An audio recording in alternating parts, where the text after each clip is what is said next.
Let me ask you a question real quick. Do you ever want to live in a fantasy world where the most handsomest guy always ends up with a girl and he may have time traveled or been a secret prince, but no one in the story ever asks any questions? You can live on Park Ave with a salary from Mickey D's or walk from Denver all the way to New Orleans. But me, I prefer all the reality and the truth bombs drop from the crew at RTP.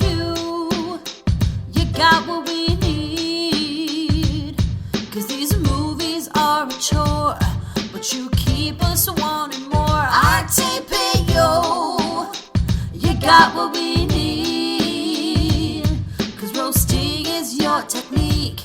I'm gonna tune in every week. Hey, hey. Laters, baby. But not too much laters, 'cause you got what I need. Everybody stop talking immediately and start recording. I'm recording. Mikey, hit record. Tell us about the piss duck. I just sent it to you. It's only available at thirstygoose.co. Are you a thirsty goose? Thirsty goose? I know we haven't started the episode yet, but I have a question. Okay. I feel like everyone's algorithm gives them at least one really weird ad that you're like, why am I getting this? And it's everywhere. Mikey, I think yours might be the piss duck / thirsty goose. Todd, what's yours? A Temu ad for a mannequin leg. Okay. Anyway, thank you for tuning into Romancing the Pod. You had us at hello. I'm Paige Wesley. I'm also Mikey Randolph. And I'm also Toddy Schlosser. And this week, I made you guys watch Dave. Potty Slosser sounds like a cocktail. Oh, yes. Ooh. Around Christmas. You want a hot Toddy Schloss? Like the kind that come in punch bowls. Yeah. Light it on fire. No, wait, hey. Why? To keep you warm in the winter. Yeah, it's a winter drink. I like my cocktails to have flames from them. Okay, so hang on. If I was a drink, how many layers would I have? That's the question. Well, only if you're drinking layered drinks, which is very 2012. Yeah, I don't drink layered drinks. I didn't even know that was a thing. Is that a thing? I thought it was like ingredients. You can make them look different, yeah. We used to sell layering tools at Sur La Table because things weigh different amounts so you can layer. Anyway. So was this the first time you guys had seen this movie?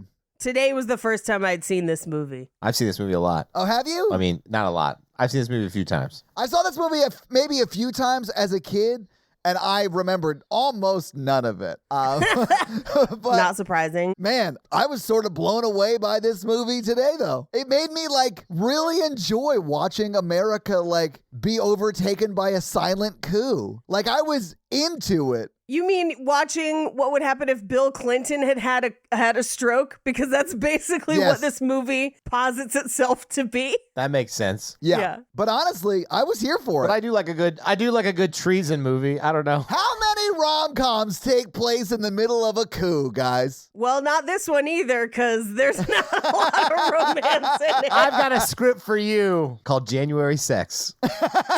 Sex.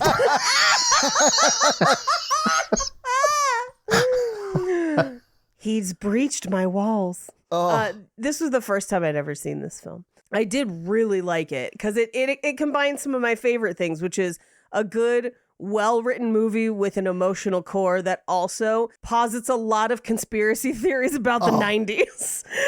I love it so much, though, right? I don't love the love story. No, because let's unpack the love story. Yeah. Your actual husband is in a coma, brain dead. Right. And you now know that, and you fall in love with a guy who has attempted to treasonously take over the United States of America. And looks exactly like him. And it looks exactly like him. Guys, she has a type. That's true, because her original husband was also committing treason. But we did it to create jobs. Jobs, which is a weird capitalist version of altruism in this movie, where they're like, what would somebody who wants to be a good person do? Force people into Wage slavery! I was like, they're like, he's a communist. I was like, none of you understand what's going on. I know. Which I was is like, very wow, funny.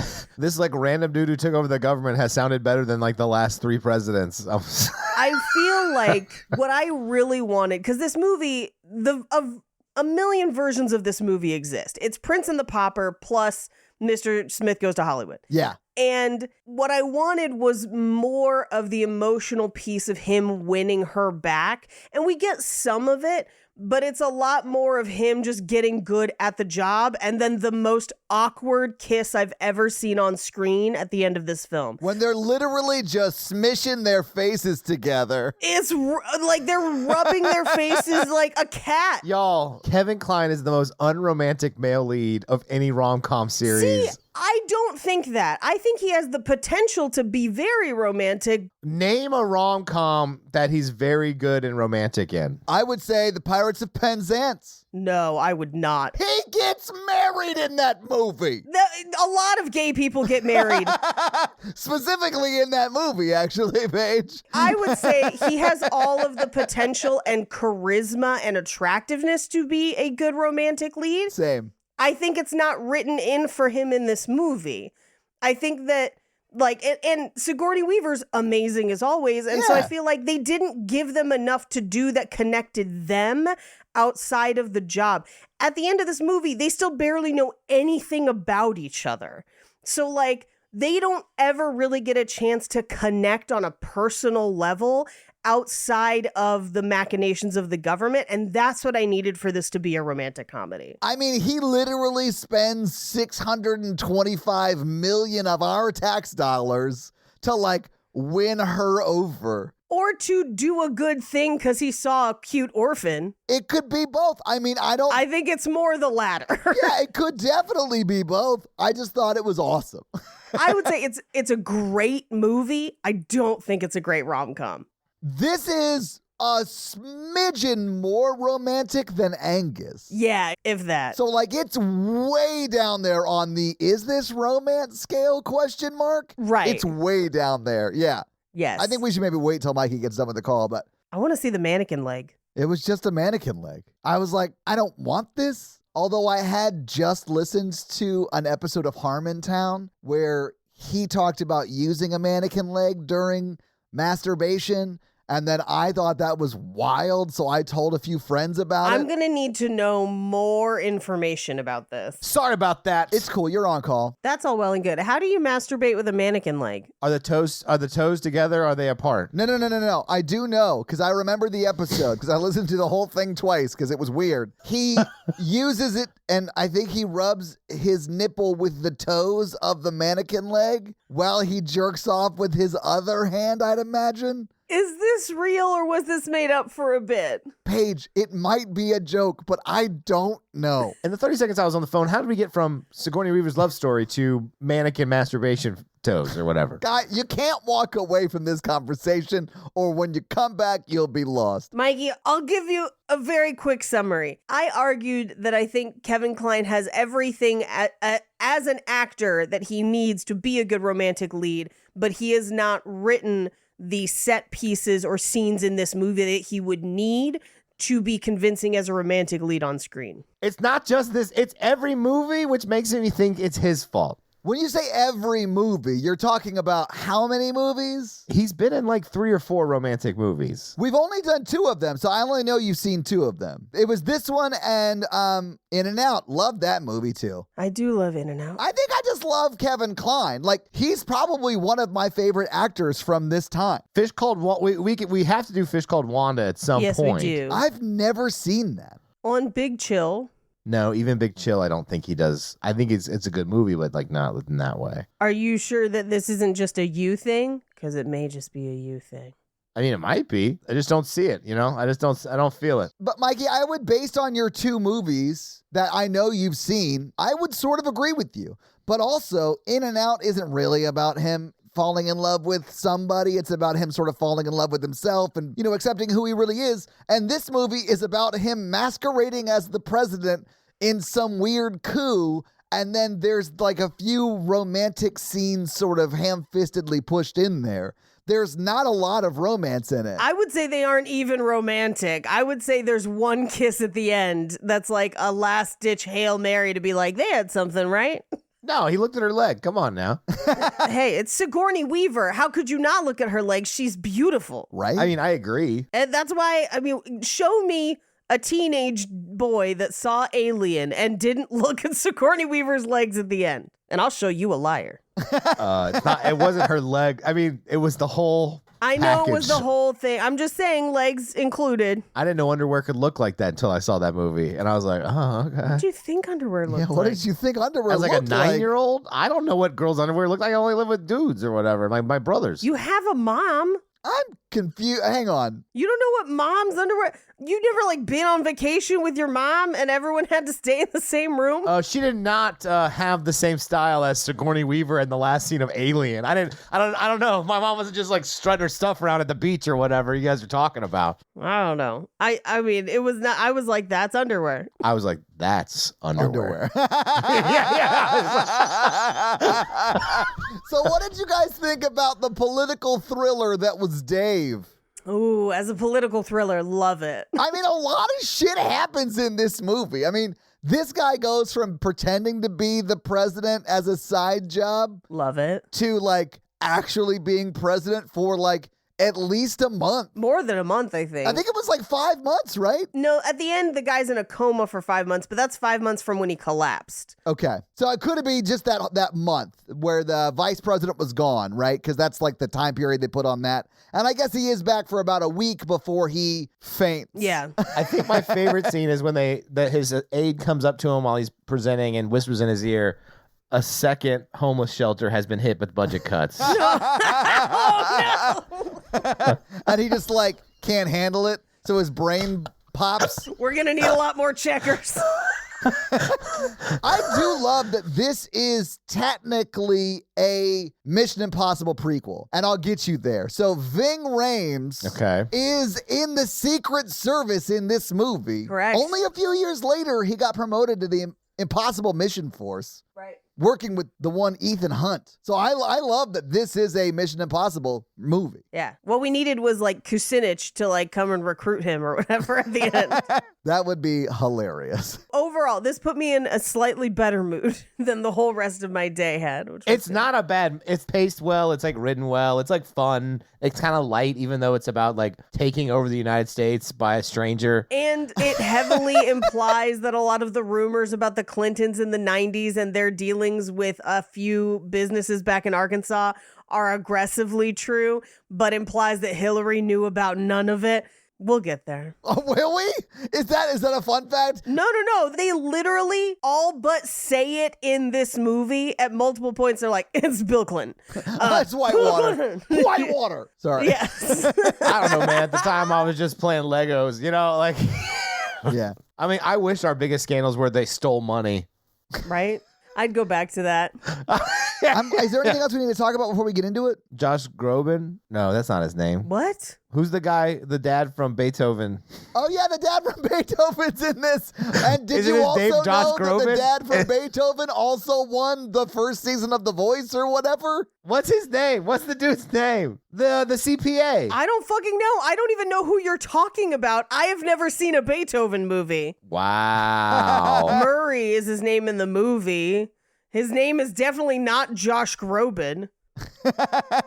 You're only saying that because you know who Josh Groban is, Paige. Yes. Yes. Yes. Mikey clearly doesn't. Charles Grodin.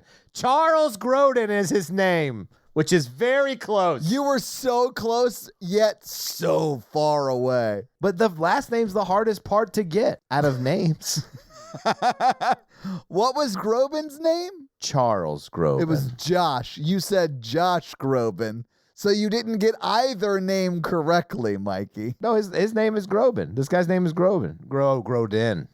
That's close enough.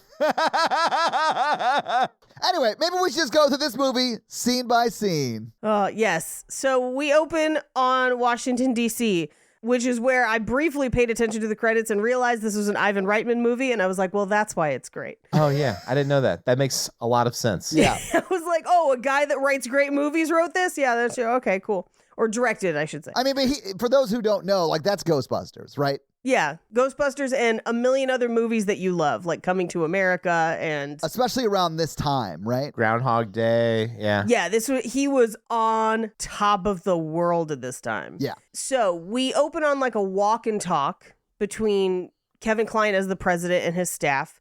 And he's basically like, hey, this time make sure you find somebody that actually looks like me, because he's going to duck and do like a fake exit. Yeah. We cut to Durham Burgers Chevrolet, where Kevin Kline, that's not the president yet, is pretending to be the president and riding on a pig. Love it. I love that he came in riding the pig. Like, Yeah. not walking next to the pig. Yeah. Like, dude is riding the Yeah. pig onto the stage. It was a metaphor for the economy.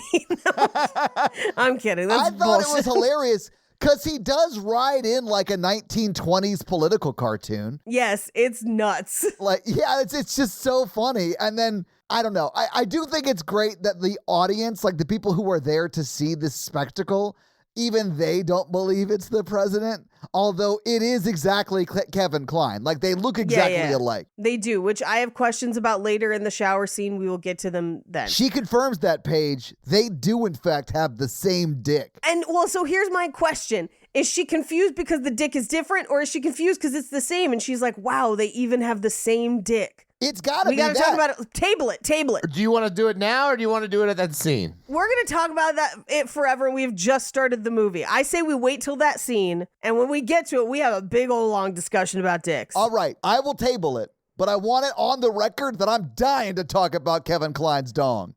I know you are, Todd. I know he's probably on your hall pass list. I don't think he's believable in a heteromantic lead way, and I think you're not helping me with this. He is a pirate king, Mikey. Yeah, that's not I'm helping sure your case, Todd. What kind of pirate? I mean, if our flag means death is to be believed, maybe you're right, Mikey. He is a pirate king. I know I'm right. If I remember correctly, French Kiss also has the amount of chemistry that the other two movies have had. I would not know. I have not seen it. Yeah, I haven't seen it. I don't know. We'll find out, though. Anyway, rides in on a pig. And the audience is just like, it does look like him, but I'm pretty sure the actual president wouldn't get that close to a pig. But who is in the audience but Ving Rhames? I love it. Bum, bum, bum, bum, bum, bum, bum, bum, bum, bum. Your mission, if you choose to accept it, is to overthrow the U.S. government and install a lookalike. A Manchurian candidate, if you will. It is exactly. I mean, and Ving Rhames is complacent in this, and he should be convicted of treason. I do think he's complacent because he doesn't do a whole lot to help, but he's also complicit because he knows about it and hasn't said anything yet, Mikey. He's complacent because he sits there and in front of the dead president is like, this is the dead president. He's not dead, technically. Brain dead. So we cut to a meeting where the president is basically like, look, there's this bill that says it's a work bill, but it also has all this orphanage stuff in it. So I don't want to veto it. I need you guys to kill it so I don't look like an asshole, but kill it because I'm a greedy little bitch. And they're like, all right, Mr. President. We'll do your evil bidding. Like, the president is the worst at this point in the movie because he's supposed to be, like the person who would want to be president. So they're the worst. I know, right? If people want to be president, that's when you gotta like suspect him. You're gonna be like, why do you want this? This sounds terrible. You just hit him with a brick. But like, I think that this is a wild statement. I think what is set up in this movie is a better way to find a president than what we currently have. Just finding people that look like the people we have. Yeah, like, okay, Nancy Pelosi's running for president. If she won, find an older lady that looks like Nancy Pelosi but like isn't a fucking millionaire and let her run the country. I'm a disagree because I don't think old people should constantly run the country anymore. Oh, I agree. I was just going with the look-alike thing. I think, honestly, every political position should just go by lottery and then, like, whatever happens, happens. Oh, that's a terrible idea, Michael. Fuck, I'm not sure it's That's worse than our current system, though. That's worse It's than not old worse people. than our current No, it situation. is because lottery means that statistically it could be serial killers, it could be a good person. Equal chance. Equal chance. I posit that maybe that's better chance than we have now. Yeah. I don't know. The kind of people who are like, I want to be president are scary people. People who want to go into politics are usually bad. Okay. That's why I've decided I'm gonna go into politics. No. Here's my suggestion. I'm gonna split the difference. A random layperson from wherever that has to sit in on all the meetings and object to stuff and just be like, wait, I want healthcare. So that they then have to constantly hear from their actual constituents, and that person also gets a vote. What you have just posited is a representative democracy. Yeah. It's like one more step to the But representative. they didn't have to run for it. They didn't have to campaign. They didn't have to pay for a campaign. Fuck, man, I'll just settle for ranked choice voting. That same. What I should have, okay, forget all that. How about we just get rid of the Electoral College? Yeah, and then just like do ranked choice voting. Things would get way better, I promise. Yeah. Anyway, so Kevin Kline, that's not the president yet, Dave, his office, where we find out that he runs a temp agency, and he's very much he wants to get people into work. He cares about the people that use his agency. He is a man of the people, I will say. Yeah. So it's contrasting it between the guy who's like, yeah, cut all the funding for the homeless shelters, and him being like, let's get everyone jobs, like everyone, let's help people as much as we can. Yeah, I mean, he really like goes to bat to try and get these people jobs. Like goes and more or less begs Josh Groban, internationally famous singer Josh Groban, singer/CPA, to give them jobs. I can't believe things have changed so much since then because now nobody wants to work anymore. Fucking fuck. Nobody wants to do terrible jobs for less money than they need to live, right? Like that's what it is. Anyway, he then rides home from the helping those people get a job on his bike singing Oklahoma, which made me think of In and Out. And I was like, does Kevin Kline just love bikes? Oh, Yeah, nothing screams hot romantic lead, a fully dressed man on a bicycle singing Oklahoma. man, your version of masculinity is so weird, man. Very narrow, but also So there's that weird. video of horror daddy Patrick Wilson singing "Oh What a Beautiful Morning" from Oklahoma that gets you pregnant. Yeah, that's a man who is a masculine romantic lead. When he throws that teacup at a woman, I know he wants It was a to tea love kettle. her. It was a It's kettle. the whole damn kettle, man. We gotta watch the new Insidious movie at some point. What will he throw at her head next, Paige? And what will the Foley artist do? The whole tea set. He just has the romantic bravado of a choir teacher, and I can't get past that. He's just super lame. I'm so sorry. You know choir teachers get down, Mikey. Kevin Kline is like, He does give me Music Man vibes. You know what musical I've never seen? Music Man? Yeah. Anyway, he goes into his house, and who's there but Ving Rhames and another Secret Service guy that disappears for the rest of the movie. And they're just like, the president needs you. And he's like, what? And they're like, yeah, you kind of look like him. And he's like, no, I know. I got paid in bacon for the last gig I did. Oh, and he rode that pig in. They killed that pig. I was kidding. He didn't say bacon. That was me making it up. Oh my God, Paige, I was immediately so mad at Dave. No, it was me slipping into my new character for the bit we do around the house. Janice, the old-timey sex worker that gets paid in bacon. Wait, what? I would do something and get paid in bacon, not sexually with Jake, but like I would do tasks and I'd be like 7 pounds of bacon. Yeah, I'd mow your lawn or whatever. I'll take the bacon, Jake. The key, she's got a fun voice like, and she's like, that'll be 4 bacons, please. And I'm sure Jake can hear this through the door and is like, why is she telling people about Janice? Which was not a sexual bit we were playing out. Hang on. It was me interrupting Is this a him. real thing? Yes. Did you not miss the group chat the other day when you talked about this? Guys, I've been so fucking busy at work. I'm so sorry. She sounds like a carnival barker. No, okay, so here's the bit. Jake was watching this really cool, like half Kung Fu, half Wild West show called Warrior, which I was getting into, but he was super enjoying it. And then I decided to create a new character just during the show while he was watching it from the other couch where I was like, I'm Janice and I'm here. And it was just, she had a whole crazy backstory. And Jake at one point was just like, please stop or I will divorce you. And I just said, irreconcilable differences. And then we just laughed on the floor for like 20 minutes. I love it. But yeah, 3 bacons. I'm so sorry I missed that fun little anecdote. I was so busy. You didn't miss it. You just got it. You just got it. It's more fun with the voices. It is more fun. It is more fun with the voices, you're right. Kissing will cost you. That's 10 bacons. Damn, that's some Julia Roberts prices right there. She won't kiss unless bacon's on the table. Janet has very different priorities. 3,000 bacons And I want the full girlfriend experience. Okay, but you'll have to provide the slop and the sty. He wants the PSE, the pork sausage experience. I do. That's why we call it porking. 2 bacons, please. The other white meat. Besides chicken, Todd, he's making a weird face out there. I've never made a weird face. You were born with a weird face. Yeah, he's never made one. He just has one. Yeah. God made this weird face. Back to Kevin Kline's lack of sexual energy. Sure.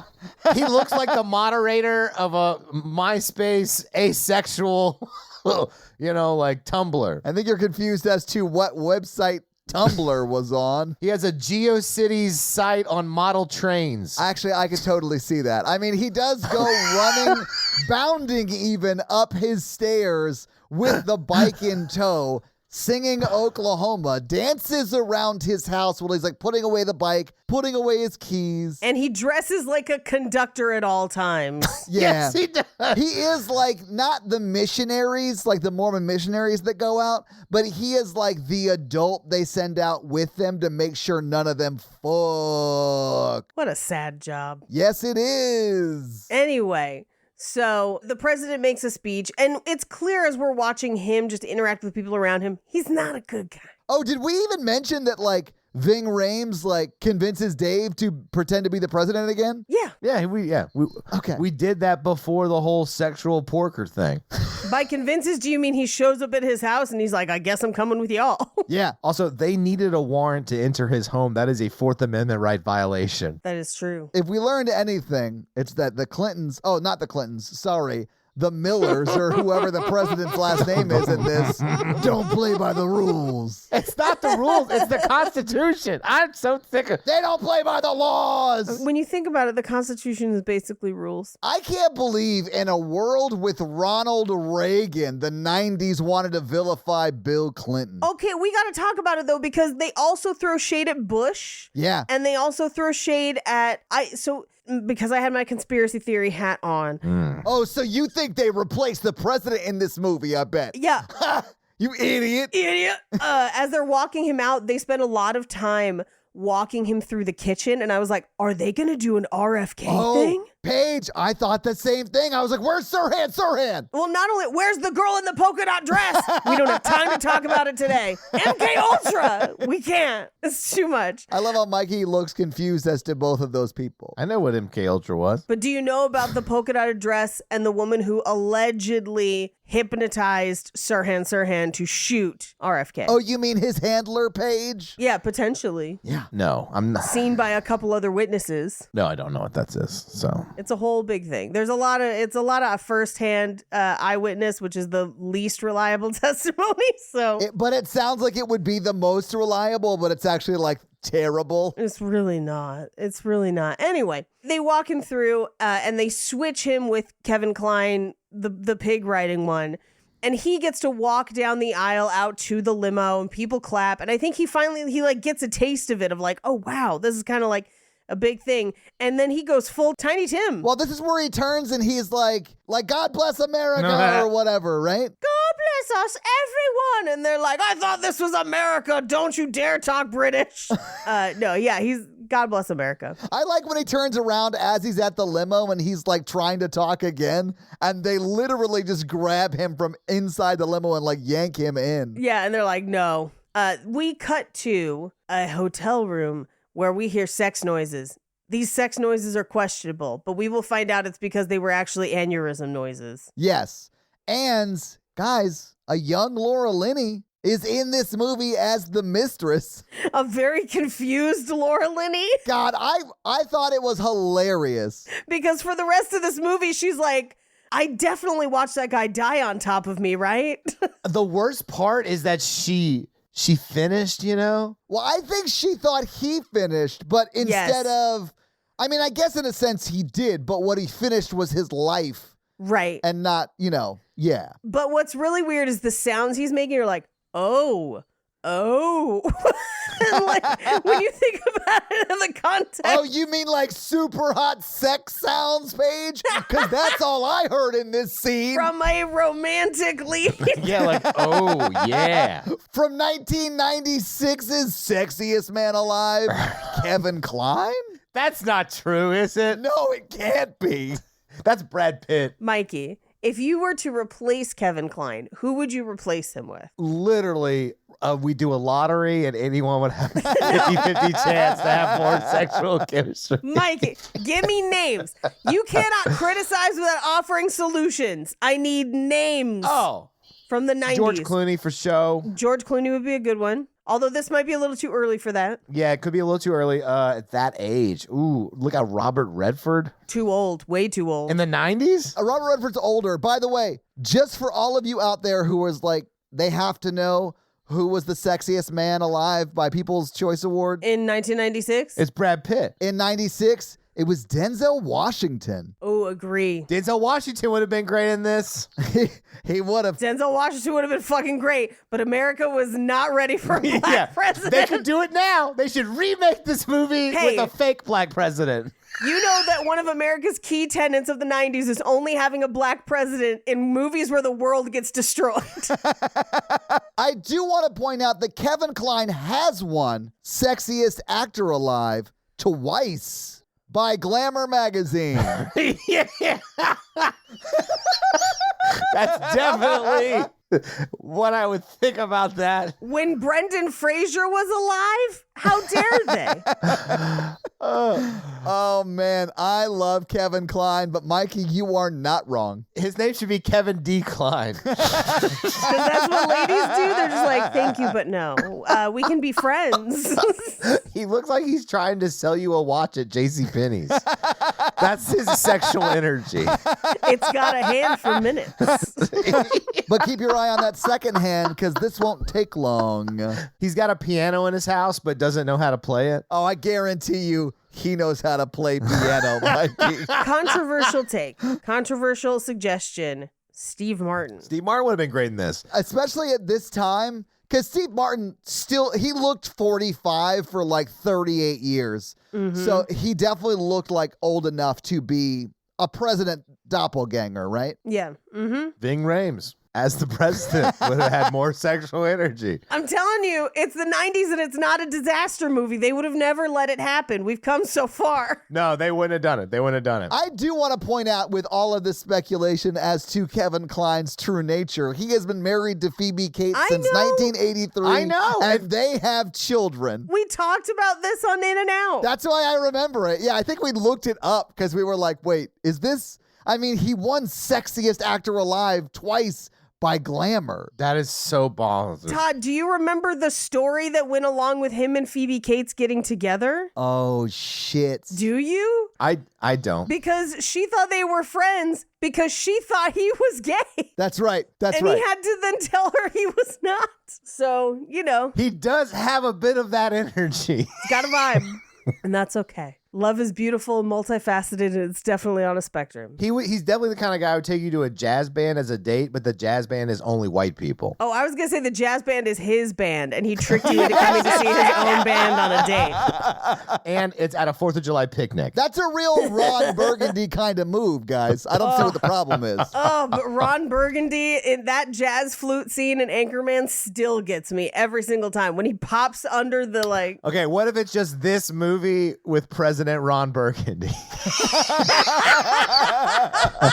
Oh, there's a teleprompter? I'm Ron Burgundy?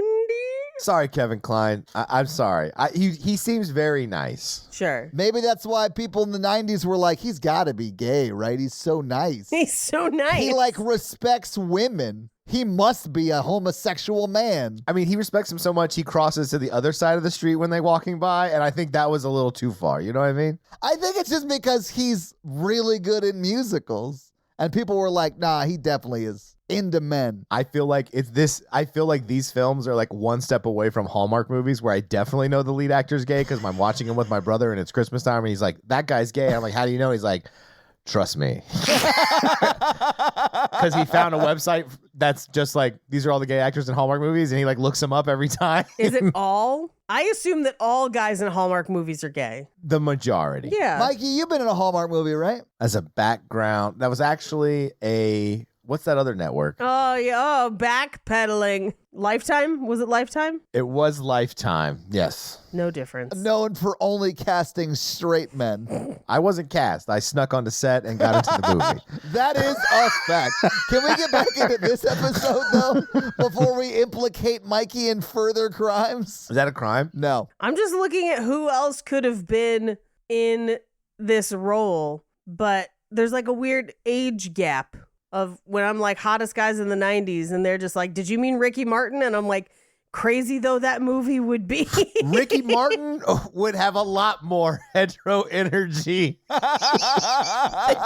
Ricky Martin, famous homosexual man. This is also how I found out that Carl Urban was on Xena Warrior Princess. So this is great for me. Oh my God. Anyway, so he has an aneurysm on top of Laura Linney. They rush him to the hospital. He's in a coma. And this is all happening while Kevin Kline is just like in a limo with Ving Rhames being like, I'm sorry I talked, but this was fun. Yeah. And they go back to the White House, and the chief of staff and the head speechwriter are basically like, hey, buddy, you did so great. We're extending your tour. Yeah. Yeah. It's chief of staff and the communications director. Yeah. Right. The same speech they used when they stayed in Vietnam, extending their tours. You did so well, we're extending your tours. Anyway, they tell him, because they're like, hey, the president's in a coma. And he's like, so the vice president, right? And they're like, no, he's mentally unbalanced is what they say, which we find out that it's just Sir Ben Kingsley being nice. But these people are criminals. I mean, it is like who you would want to be president is currently vice president. Right. But because the chief of staff is straight trash, Yeah. he wants to install himself. You mean chief of staff? Oh, yeah. Is that what I said? Chief of what? You said chief of staff was full trash. I'm like, he doesn't have a mustache. Yeah. And I was like, that is a cool rhyme, but that's not a word. My bad. Chief of staff is straight trash. Yeah, because Henry Cavill's the chief of stash. We know that. Right. That's why he cocks his arms. He's the worst. He's the chief. Oh, that's who would be good. Tom Selleck? Sam Elliott or Tom Selleck. Either one, right in this role. Fuck, Tom Selleck is the right age, too. Like, that's a good call. I like Tom Selleck in this. Burt Reynolds. I don't know that he could pull it off. He fucks. Every day, all day. I would vote Gator for president. I don't feel like he has the right energy or the acting chops, but hell, I'd watch it. I feel like that'd be a real fun one to like replace the president with kind of a party guy where he's like, you know what, we need more tits in office. Like, just craziness. I just want it to be like this, like, frat dude, though. But, like, Yeah. I don't know, man. You both present sick arguments. You both present sick arguments. Is it for fun? Yeah, Anyway. Oh, Mike's on the phone. every time. I love that you got that reference, Paige. Yeah. My little shout out to the dollop just now. Yeah. I love you. All right. So he agrees to pretend to be the president, and they introduce him to basically all of his job duties. They tell him that he's not going to see the first lady for a while. They have separate bedrooms. They don't talk anymore. They sort of, like, she sort of hates him. Yeah. Because she's actually a second lady. I mean, yeah. So, like, the president, the actual president, not Dave, is a terrible dude who is openly sort of cheating on his wife. So, naturally, his wife hates him, right? And, like, they use the stroke as, like, cover. Yes, he had a mild stroke is what they're telling the press. He's going to need a day or two to recover, but his doctor's already checked him out and he's in great health. And in that, like, 1 or 2 days, I can't remember how long it is total, but they sort of get him up to speed on, like, everyone in his cabinet, right? Right. And, like, all the big key players, like the Speaker of the House, like that kind of stuff, so that he can pretend to do the job for a few days while they hope the actual president recovers, or the chief of staff is, like, also concocted a plan where he becomes president. I don't necessarily think the communications director guy is, like, in on that plan necessarily. Well, he tells him that plan in the next scene. So, like, they put Dave to bed. in the presidential bedroom with G-dubs watching him from the wall. Yeah. Then he and the communications director are like, here's what we're going to do. We're going to send the vice president away for a month. And in a month, we're going to dig up dirt to get rid of him, which means our president will call a new election for vice president, at which point me, the chief of staff, will run for vice president. Then something either happens to this president where he dies and has another stroke or whatever, or we control this guy for as long as we want or whatever. And as part of trying to shield him for a couple days, they've also told Sigourney Weaver, they told her that there was, quote, an incident at a hotel. Yeah. So she knows it was in flagrante, is when Yeah, that he was cheating on her. Yeah. he was cheating on her. But yeah, he wants to have Kevin Kline, who is Dave, as the stand-in for the president. He wants to manipulate him into assigning him, the chief of staff, as the VP, and then either bump off Kevin Kline or just change them out Right. because the president is sort of brain dead and is going to pass away at some point so that he would take over. Right. So, as part of this, they basically release a statement saying that it was a mild stroke. He'll be back to work in no time. Yeah. It gets inspected by a doctor, which reminded me of when Trump got inspected by his doctor. And his doctor was like, I guarantee he's in perfect health. But his doctor also looked like a villain from Power Rangers. And you're just like, where did they find this guy? Who has tons of sex appeal? Villains from the from Power Power Rangers. Rangers. Yeah, exactly. More than Kevin Kline. Talk about that ooze guy. Anyway, they put out the word that he's healthy, shockingly healthier than before. Oh, yeah, they like lay it on thick. Like, Yeah. hey, have you been working out? Like, your blood pressure even went down. And he's like, yeah, I bike, lift, I climb or whatever. And the chief of staff is like sort of guiding him with his facial expressions on like what to say and stuff. Yeah, he's like, last year I had my good year, which is a bird watching thing where they go watch all the birds because Kevin Kline looks like someone who would be a bird watcher. Oh, like an ornithologist? He does look like an ornithologist. Mm-hmm. That's one. Did I ever tell you that? So I used to be in a drag race fantasy league. And one year I named my team the Tuckahoe Autobahn Society, we're looking for cocks. God damn it, Paige. That is amazing. The only funnier name I ever had was the year my team was Hog Body of Lies. Anyway, so he goes back to work and he runs into Laura Linney, who leans in to like kiss him on the mouth. Oh, yeah, she is like... in front of everybody. Yeah, which leads me to believe like everyone knew he was having an affair with her, right? Right. That really wasn't a secret, but no one told Dave that. So when she leans in to kiss him, he's like, whoa, what is happening? Because, it's Kevin Kline, so he naturally repulses any female advances, right, Mikey? Poor Laura Linney. Listen, I'm trying not to agree with you, but the signs are there. Because he actually runs a sign fan club of like, I love collecting old signs. I do too. Old signs can be really cool. Yep. That'll be 4 bacons, please. I just love my husband. He's so hot. He collects signs. Jake would absolutely collect a cool old sign. But Jake has a lot of other hobbies. Mikey, when we were in Kansas City and we were antiquing with Paige. That's right. That's right, Todd. There were tons of old signs that you wanted to buy, but were too expensive. Bring in the receipts. I should have bought that sign. You really should have. It would have been cool as shit. It was very cool. I will say that was the only thing I was interested in. I was like, antiquing may not be for me. I like antiquing, but it's not for everybody. It's just aggressively for me. And it's really just because I want to source really old, very cool leather jackets. That you were very interested in the jackets, that is for sure. I was like, where's your 1950s greaser clothing? We're costuming a production of The Outsiders. Yeah, calm down. As I was gonna say, I was like, calm down there, pony boy. I'm trying out for a local production of Grease. So I'm going to go ahead and need a leather jacket. I'm the understudy for Kaneki, so I'm going to need a jacket. Oh. Danny Zuko, fuck yourself. Anyway, they give him like a primer on like basic civics. Here are who all these people are. And we get like a montage of him like learning all this stuff. And then we get to the press junket room or the press conference room. And he does one of the president's speeches, and they're like, oh, damn, he's fucking good. And he is. Yeah. And he like was calling the president's mannerisms even. Because they were like, Yeah. whenever he talks, he has his hand in his pocket. And he was like, no, sometimes he does this. And that's when he starts doing the speech. And he was like doing it as a way of showing like this is what he does. And they're like, God, he's better at being the president than the president was. It's like that time Dolly Parton entered a lookalike contest and only got third, That's true. Just shows you got to have the brains too to be Dolly. which I'm mad that I can't be in Dollywood right now where they have pumpkin spice funnel cakes, pumpkin pie funnel cake. Yeah, I'm ready for that. I sent you a TikTok of it, and I'm mad that I can't put it in my face. I could drive there. I could. You could. Why haven't you? I mean, I have, but just not lately.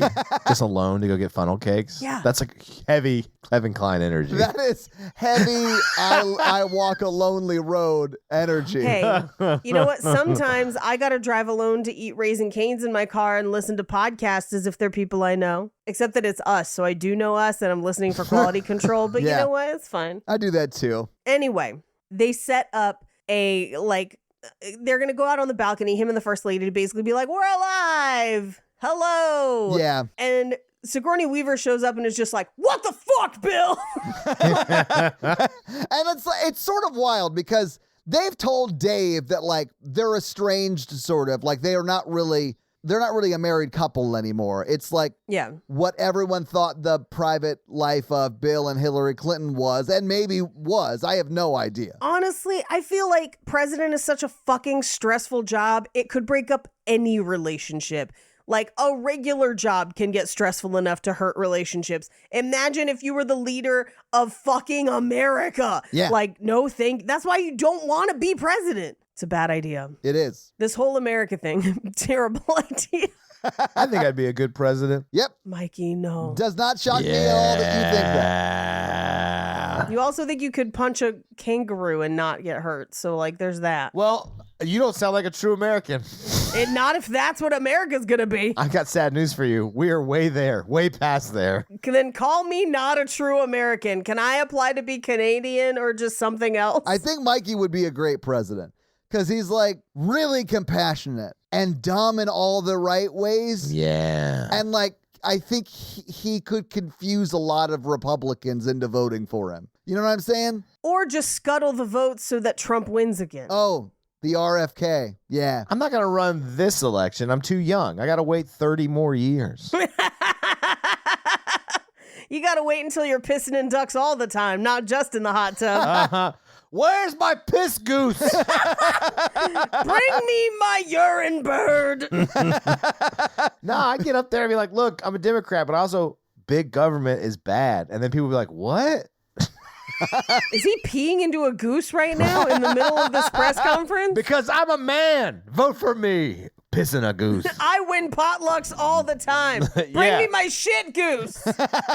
It'd be shit geese page, please. Yeah, that's I don't want to shit in the geese. It'd be a gaggle of geeses, Mikey. I don't want that. I just want to go to a bathroom. The presidential bathroom. The presidential piss goose. Would it be a piss eagle? Because the president? It would need to be. Piss like an eagle. We have to move on. Like, none of this makes sense. I would do funny stuff like go into the rose garden with a shotgun and be like, isn't this where we held the royal deer hunt or whatever? They'd be like, this guy's nuts. We got to keep moving so we can talk about Kevin Kline's dick. Shit, later. I forgot about We that gotta dong. keep going. Let's get into it. Yeah, Oh. we got to focus up. I would never forget about conversations about the dong. That very sexual tension-filled scene. That floppy, flaccid. He's married to Phoebe Cates, Good for them. allegedly. Allegedly.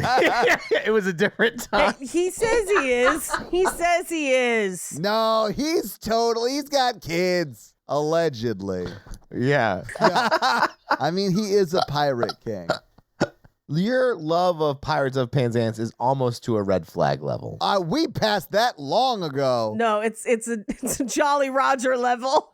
Yeah. Yeah, this is threat level midnight on my love for the Pirates of Penzance. I'm trying to think if there's something I love that problematically. The Pest with John Leguizamo. Oh no, hard pass. I do love that you just compared John Leguizamo's The Pest to a Gilbert and Sullivan masterpiece.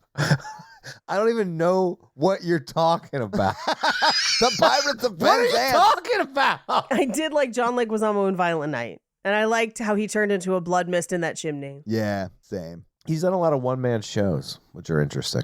He has, and they're not bad. I have enjoyed them. He's funny. Yeah. I just don't like The Pest. Love him in Romeo and Juliet. Oh, The Pest is terrible. I've never seen The Pest. Oh. You like the credits. It's him rapping in a shower about how he is an annoying person. And that's what the film is about. But then he gets hunted by a rich man. We cannot do a Pest mini review inside our Dave mega review. If we're going to talk about a movie where people get hunted by rich people, Most Dangerous Game style, it has to be Hard Target, and I won't hear any other questions about Are it. those horror movies? We could do a man hunting man month. Well, but Hard Target's not a horror movie. It's just an action movie. That's all about perspective, baby. No. It's just an action movie. It's Jean-Claude Van Damme with the craziest greasy mullet you've ever seen, and Wilfred Brimley as a Cajun man on a horse being like, laissez le bon temps libre, like just like, running through parade floats and shit. I have to see this movie. Directed by John Woo with doves. You won't even watch Time Cop. I want to watch all of these things. I'm working so fucking much. Watch it in your hotel. Mikey, at these conferences, I am forced to do like mandatory fun shit until like 11 o'clock at night. It sucks. What'd you do last week, huh? No, he's right, because you have to go to the cocktail mixers and bullshit. No, last week he didn't have a conference. He just went stuff. No, I did. I was there until Sunday. And it's like the only weekend he hasn't had a conference in like 6 weeks. Yeah. It's been crazy. One time at a suicide conference, there was a ball pit for one of the booths, and I got drunk, and then late at night, I jumped into it. Anyway, so Sigourney Weaver comes in and is just like, hey, you're a fucking playboy. Let's get this fucking over with. You fuckboy piece of shit. And he's just like, that's the first time anyone has ever assumed I could be sexual. And so she like goes out to the balcony and they're like, we are okay. He tries to he can tell she's mad, but he doesn't know what to say to her because he doesn't actually know her. So she leaves. Well, I mean, yeah, all they said he had to say to her was, thank you for doing this, Ellen, which is her name. Right. And so that's all he says throughout the whole scene. I think he says it twice. Yeah. And then she storms out after he says it because she fully thinks this is her husband who is sort of openly cheating on her. Yeah.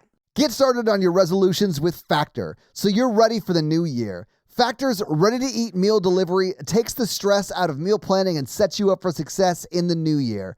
Skip the groceries, prep work, and the cooking fatigue. Instead, get chef-crafted, dietitian-approved meals delivered right to your door with over 35 meals to choose from per week, including options like keto, calorie smart, vegan plus veggie, and more. Plus, over 55 weekly add-ons. You'll have tons of nutritious and flavorful options to kickstart your resolutions. Factor now offers a load of snacks. In fact, we just got some of these smoothies that were really great. They have a banana chocolate smoothie that I drank way too much of. It was so good.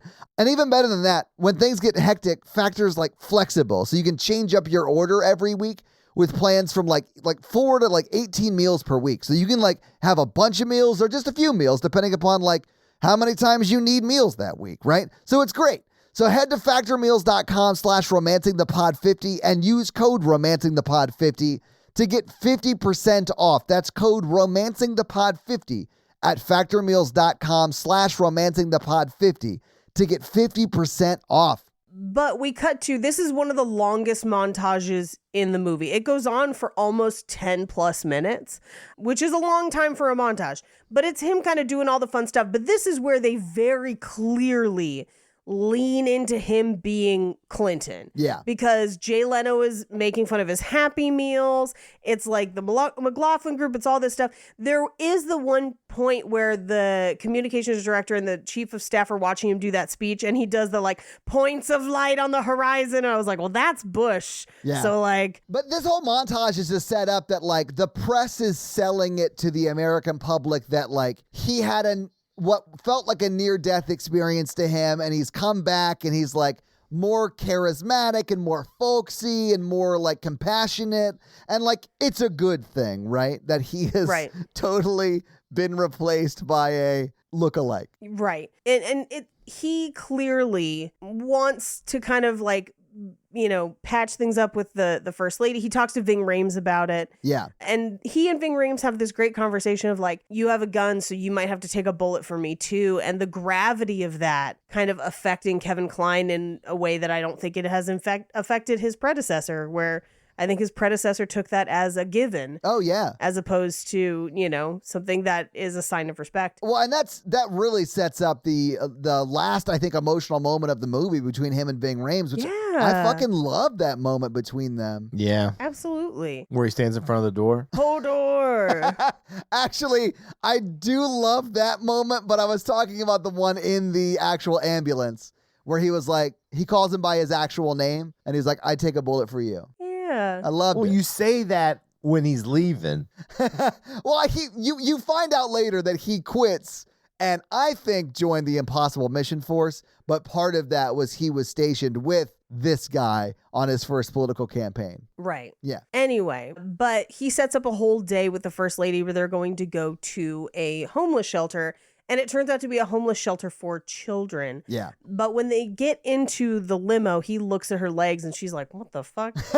My husband's checking me out. What is wrong with him? But we see them at the homeless shelter, and he kind of identifies this one kid that's playing alone and kind of talks to him. He shoos the cameras away to basically be like, this isn't a photo op. I'm trying to talk to this kid. Yeah. And very much kind of endears himself to everybody, including the first lady, who's like, this maybe is a little bit of someone I used to know or someone that I aspirationally hoped he could be. Yeah, like she's looking at him like she's like, there's something sweet and almost kind. But he was mean and he was coarse and unrefined. Exactly. It is very Beauty and the Beast, except it's Kevin Kline, so you can't really picture him doing anything sexually with anybody, really. Yes, because he's neither a beauty nor a beast. And so, like, Right. Yeah, he has the sexuality of a Chester drawers.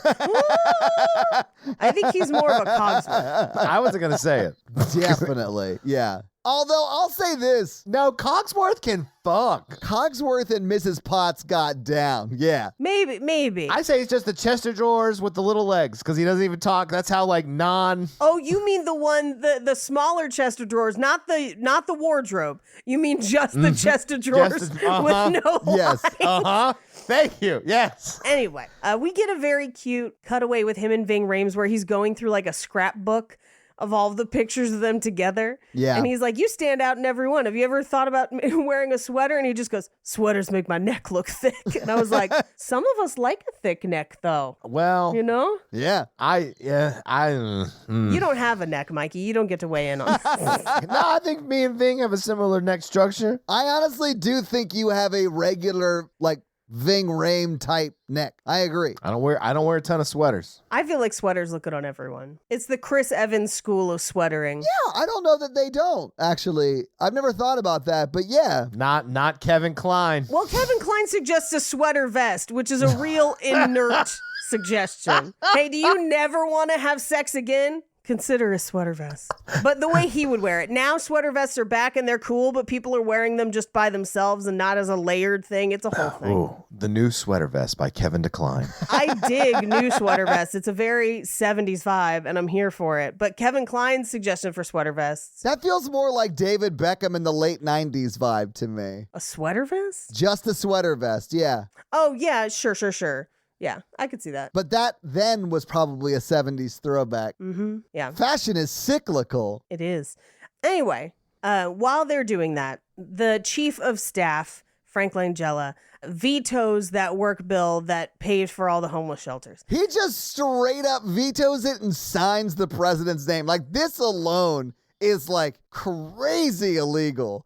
And, it's just like one of those things that's played off like he shouldn't do that. Like waggle your finger at him kind of thing in this movie. Oof, yeah. This whole thing, it's like such a serious time in America in this movie. Yeah, And it's played like it's a goof. And I love that. yeah. But we cut to, and we're here now. The table is set. Kevin Kline is singing in the shower. Like you do, right, Mikey? You sing in the shower, right? I'm a shower singer. I'm an aggressive shower singer. The acoustics. No, I don't sing in the shower. Oh, that's right. You shit in the shower. That's my bad. I mixed those up. That's my bad. Mikey's, pushing one out, and I'm over there like, what's love got to do? Shampoo with it. Yeah. So Sigourney Weaver busts in and is just like, what the fuck, dude? Like, we just saw those homeless kids, and now you're going to take their house away? And she makes him turn around, and she does look down and be like, huh. So she says later in the movie that she knew it wasn't him when he checked out her legs. That may or may not be a lie, but in this scene, we got to discuss it. Does she recognize that they have the same dick and is confused how that could happen? Ari science? Or is it a new dick and she's just like, have I just not seen it in a long time? I remember it looking different. Discuss. I think it's the latter. I really do. I think it's the latter, too. Yeah, I think at this point, she still thinks it's her husband. I think so, too. We would be remiss if we didn't talk about how this scene was kind of written to be like a sexy scene, and it very much plays like he's being bullied in football. It really does. See, I don't think this was supposed to be sexy. I think this was supposed to be like, does she recognize that dick, though? I will admit that what you just set up, a woman coming to confront a man in a shower and like seeing whether she recognizes that hog of a man meat he's swinging, that should be sexual. And I will agree, it is not in this movie. It does feel like he's about to get like that powder Swirly, thrown yeah. on him when he goes to jail the first time. Delousing, yeah. Yeah. Yeah, it basically looked like a nude scene from Shawshank Redemption, and that's the sexuality it's putting on. Yeah. It looked like the first episode of Oz or whatever. Yeah, he's all wet, and you're supposed to be looking at like all how in shape he is, but instead I'm just like, ooh, ugh. I mean, he's wearing basically a hair shirt. Yeah, when he turned around, I was just like, wow, he's way hairier than I thought he was. Yes, I was like, what is? Because I was like, I wonder if the president waxes, and then she looks down, and I was like, oh right, the dick. And then I had to sit there and be like, could I recognize dicks in a lineup? I don't know. I think it's his long lost twin. Let's talk about Holy it. shit. How do you think they were separated at birth? Does Sigourney Weaver fuck her husband's brother? Let's discuss. Oh. Do you think they had sex before he left? Yes. No. I don't think so either. I'm not sure Kevin Kline has ever had sex with anyone in this movie. If that kiss at the end is any indication, because that kiss is bad. It's so bad. And it is Natalie and Todd at Chewy's level bad, right, Mikey? No, because I assume that you are more in touch with each other's bodies. We certainly were. I would say that he is so unsexy, I thought he was the president in a coma. This, if you think about it, this whole movie is a movie about a wife who gets to kill her shitty husband. I thought it was about a twin that takes the place of his other twin, but he has low T. Man in the Iron Mask. But the one who's taking his place has low testosterone. Why? Why is that? Just because of his whole appearance. But yeah, I guess because he likes musicals. it's basically Man in the Iron Mask. It's just that there's no Leonardo DiCaprio or Gerard Depardieu in it. Yeah, because they fuck. Sometimes in problematic ways. Like they're so far the other way that you're like, oh no, please stop fucking.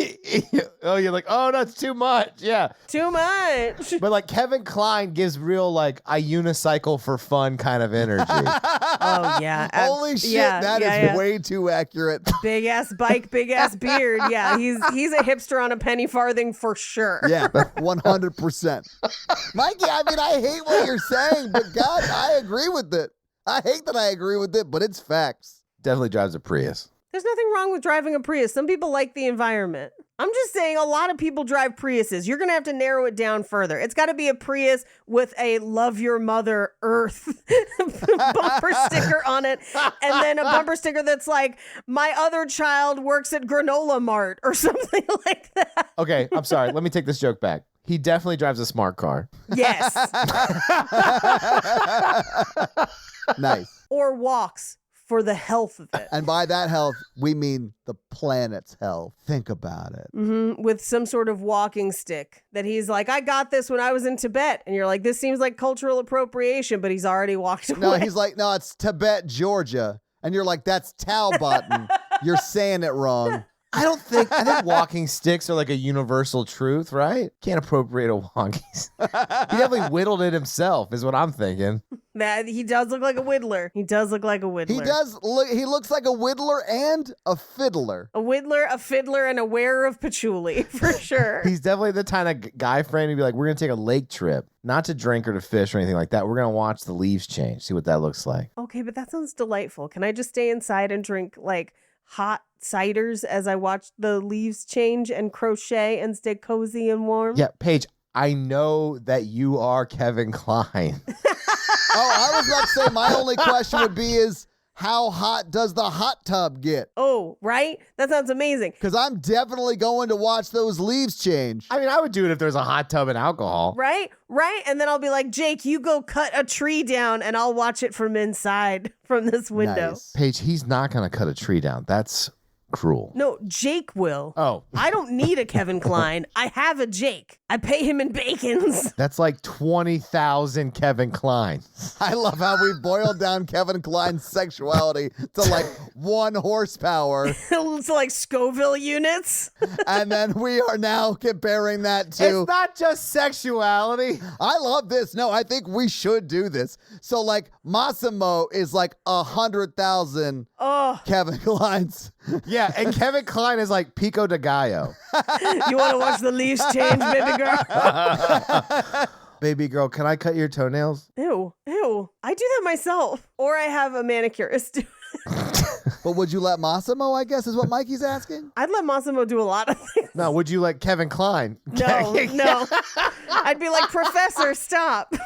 You want a grade, don't you? How many bacons is this gonna cost? He's like, I've been playing a lot of computer chess lately. I'm getting a lot better at it. You know. Is this you as Mikey or you as Kevin Kline? This is me as Kevin Kline. Yeah, that checks out. You did sound a little bit smarter. You said chess. I go to record stores to find Broadway soundtracks on vinyl. Yeah, That's it. not chest. He wouldn't say that word. I had the most delicious quinoa last week. That does sound like some shit Kevin Kline would say for sure. Yeah. Yeah. I broke Mikey.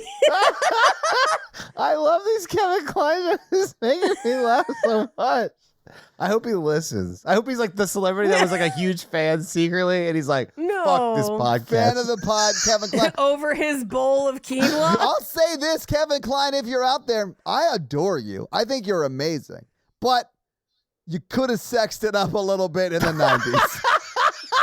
You could have opened a couple more buttons in your presidential suit. You could have helicoptered that dick and called it Marine One. You know what I'm saying? Oh, you know that's what I would say. Anyway, so he finds out they vetoed the bill and he's like, call the chief of staff, call the communications guy. Why the fuck did we veto that? And he's like, yeah, well, you know what? If you can find $650 million, you can have all your stupid homeless stuff back. Because he's an asshole. I think that's how government probably works. I love how hardcore they make him seem like the biggest fucking villain, like cartoon level villain. Yeah. Oh, those are just politicians. Exactly, Mikey. He's like, oh, did you fall in love with those orphans? Oh, did you like helping children? Oh, I guess you want to do good for the people, you fucking moron idiot. Sorry, I tried to say both at the same time and it came out wrong. You say that, but our state legislature is literally turning down money for children right now from the government. Yeah. Oh, Tennessee, you so stupid. Yep. But then Kevin Kline replies, hey, have you heard about pickleball? It's this fun new sport. It's the fastest growing sport amongst active adults. Hey, you know what, guys? Friends of mine did ask us if we wanted to start playing pickleball with them, and we said yes. I'm going to try God. it. People Hell yeah. love that pickleball, man. I'm going to figure it I'm out. so basic. We moved on from pickleball. We got pickleball like 4 years ago. My name's Kevin Kline, and I'll be your water aerobics instructor today. I love water aerobics. But you know he's right. I would not argue, and I would have a good time. Welcome to Zumba. I'm Kevin Kline, your instructor today. Yeah, I want to pull the Kevin Kline interview from 1995 where he's like, yeah, I took a lot of jazzercise to get into shape for that sour scene. I'm doing tapes by this like newer guy. young guy, Richard Simmons. You know him? He's coming up in the exercise scene. I fucking love Sweating to the Oldies. Hell yeah. Never slander Sweating to the Oldies. But what I am picturing is him holding up this like packet of budget stuff and being like, defunding Reading Rainbow. Like, that's the energy we've got. Anyway, so he invites his friend, the accountant Murray, to balance the national budget, which I did think was very funny that Murray was just like, yeah, sure, just give me the papers and I'll math, doot, calendar, or like calculator, and we'll figure it out. When they are in the Oval Office and like he's telling his business owner friend, that like small business owner friend, Josh Groban, international singer-songwriter Josh Groban, when he invites him over and he's like, hey, can you get us some food and 2 copies of the budget? Right. I thought they were setting up a joke that they didn't know how fucking huge the budget is. Right. They would just be boxes and boxes and boxes. It's like thousands and thousands of pages. Like, it's more than you could go through in a night. But no, that is not a joke they play in this movie. They make it seem like they handed him a pamphlet and now they're just crunching numbers on the back of a napkin. It's very funny to me. Crunch. We get to the next morning where they've got like cameras and it's a cabinet meeting because it's the 100th cabinet meeting. So that's why they invited cameras. This is so smart too. I don't even know if Kevin Kline as Dave meant to do this. Right. You know, he might just be so sort of naive enough to think that he could just like talk to his cabinet and like find the money, you know, but he does it in front of the press. So he's like, really leveraging the orphan children in this very public way against members of his cabinet. Because he finds all the money for that, like, internally. Right. He doesn't have to ask Congress for that, at least the way it's set up, because it's like the budget that his cabinet has, I guess. Well, and it's kind of weird because they do it as like this one project needs $650 million. No, it doesn't. It's multiple projects and pieces, and that money goes a bunch of different places. Right. But in this movie, they're like, to simplify, orphans equal $650 million. Exactly. Yeah. I mean, if it was just that one orphanage got that much money, like, that would be insane. This would have to be like a few city pilot of like orphanages or homeless shelters or whatever. Yeah. Or like a national network or something. And I like that one of them is literally just the interest on defense contracts. Yes. Oh my God. $23 million a month. I was like, Jesus Christ. Yeah. That's probably very low too. I think that is low. I was like, that's like maybe for the city of Los Angeles. That's low. But it was the 90s, whatever. Yeah. But he goes through, and by the end, the cabinet is like clapping, where they're like, yeah, we're losing our funding for orphans. Like, but I think they set it up because they do sort of montage through it that like he gets them on board with all of this. And he also is sort of pressuring them very publicly. Whether he intended to do that or not, he is. I do like the one that was like, so this is for billboards to make sure that people enjoy the car that they already bought. And he's like, yeah. Like, technically, yeah. Anyway, the first lady is just like, that was a great thing you did today. Like, yeah, it made me slightly moist. Yeah. Yeah. This is the sexiest thing you've ever done. And honestly, it's Kevin Kline, so it might have been. Yeah.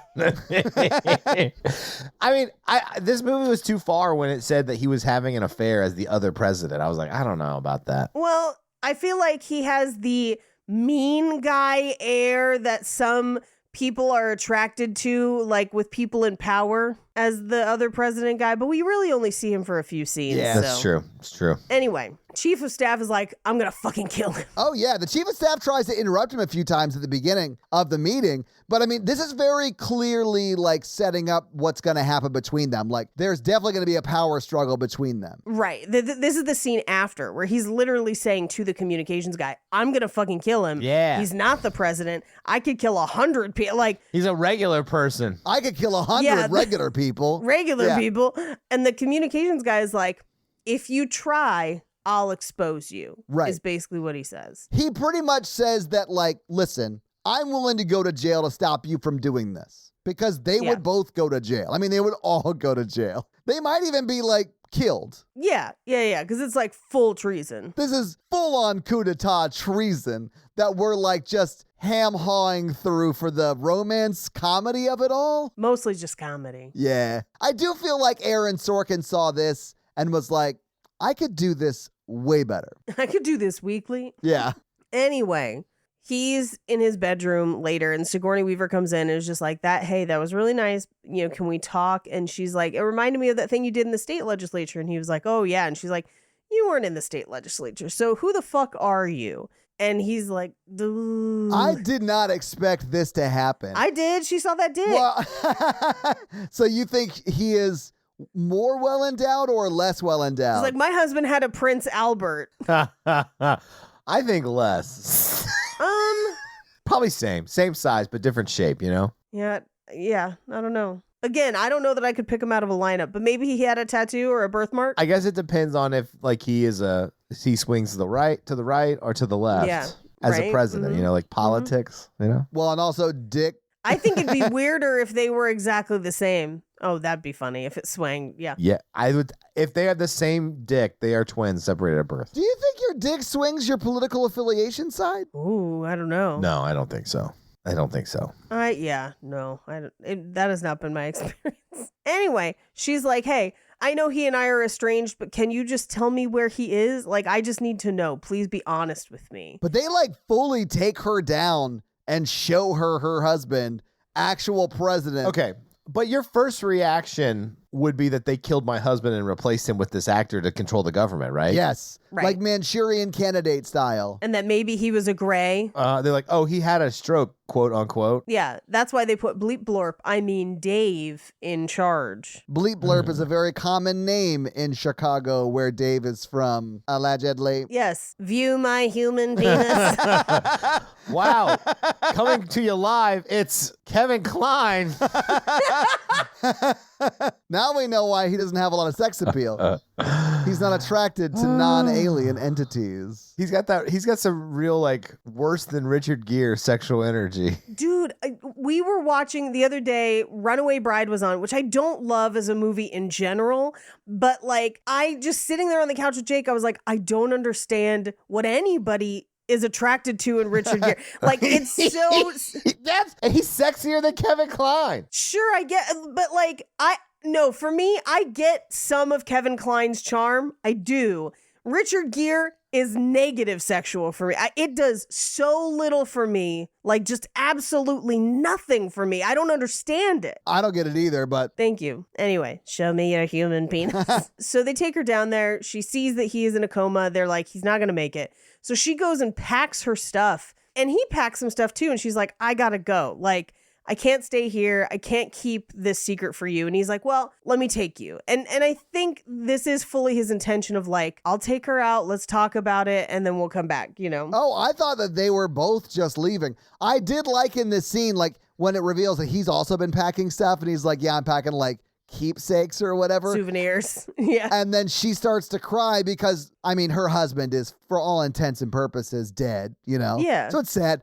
But he goes into the bag and pulls out like the presidential handkerchief he was like stealing. Yes. I thought that was very funny. But yeah, I think that they're just like leaving because the jig is up, as it were. The only reason I don't think that is because they didn't have a well thought out plan around leaving. It wasn't like, I'm going to do that. Oh, I think she was like, I'm going to expose you. And he's like, okay. I guess, but she doesn't even plan to do it. She just says, I can't keep the secret for you. Yeah. But she's leaving, you know? Yeah, but then later on, she's like, you got heavy, big heart energy, and I want you to continue being a treasonous king over the United States that no one voted for. Which is basically what happens. Because they do talk in the car, and he's like, when did you know? And she was like, when you looked at my legs, which I think is a lie, but whatever.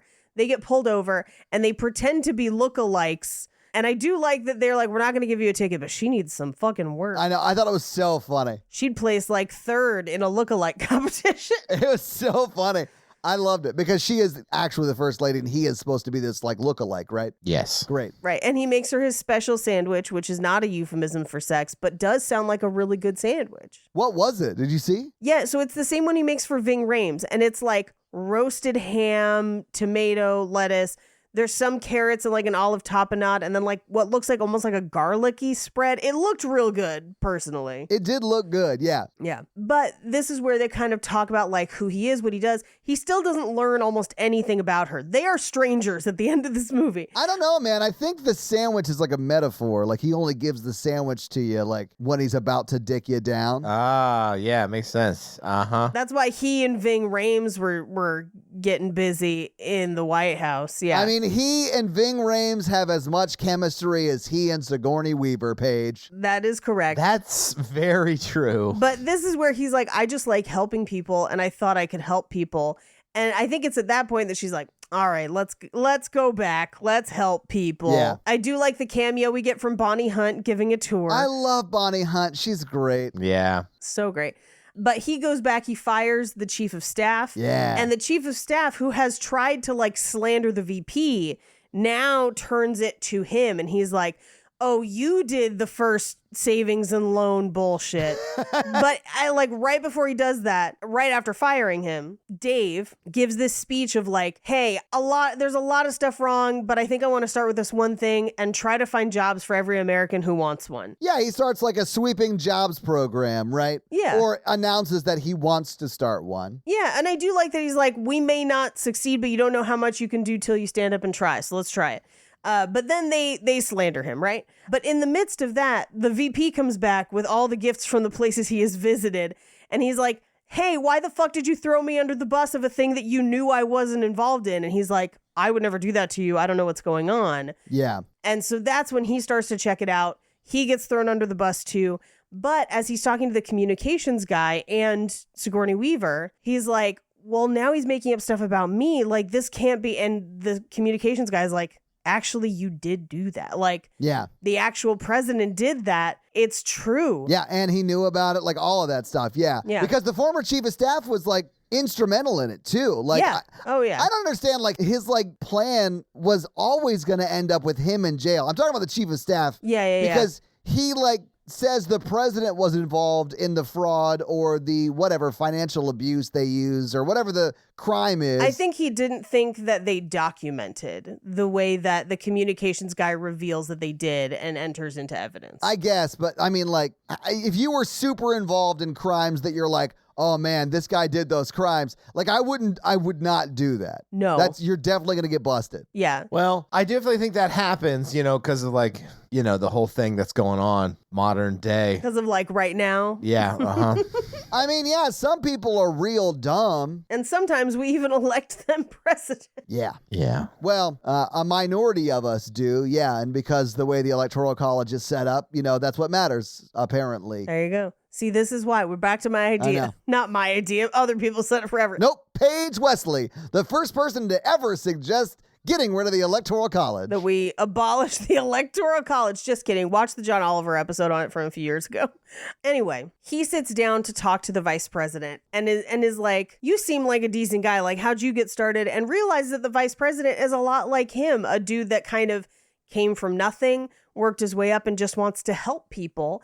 And he has this realization of like, he was the right person for this job all along. Yeah. I mean, he was literally a shoe salesman that complained about political stuff all the time. And his wife was like, well, then run for office then. And he did. And he did. Like he bootstrapped his own campaign with $2,000 of his own dollars and was elected councilman. And then just sort of like continued on until he became VP. Yeah. Ben Kingsley has some BDE on these scenes. He's chewing up the sexuality. He's great. He is great in this. He's great in everything. But we cut to a joint session of Congress. The chief of staff and a bunch of people are watching it from his house where he's got like presidential campaign posters and shit already because he doesn't know how the government works. And at the joint session of Congress, Dave gets up and is like, hey, I am guilty of all of this. The vice president isn't. And oh no, an aneurysm, and just kind of like collapses. I love it because he's like, I did do this. I got the receipts. The receipts implicate the former chief of staff, Right. who was pointing the finger at me and the VP. The VP never knew anything. and I hope he forgives me. And then they have this really sweet moment where they shake hands. Yes. And then he goes back to the podium and fucking dies. And I think that is so fucking funny. He like does everything he can to go out like the best dude possible. Weirdly, the most attractive he is when he is actually pretending to die on the podium. He is doing that thing where he's like, oh, my hair's sort of flirtively in my face or whatever. The vapors. How'd the president die? Vapors. He does sort of fall in a way that just begs for Ving Rhames to go save him. You know what I'm saying?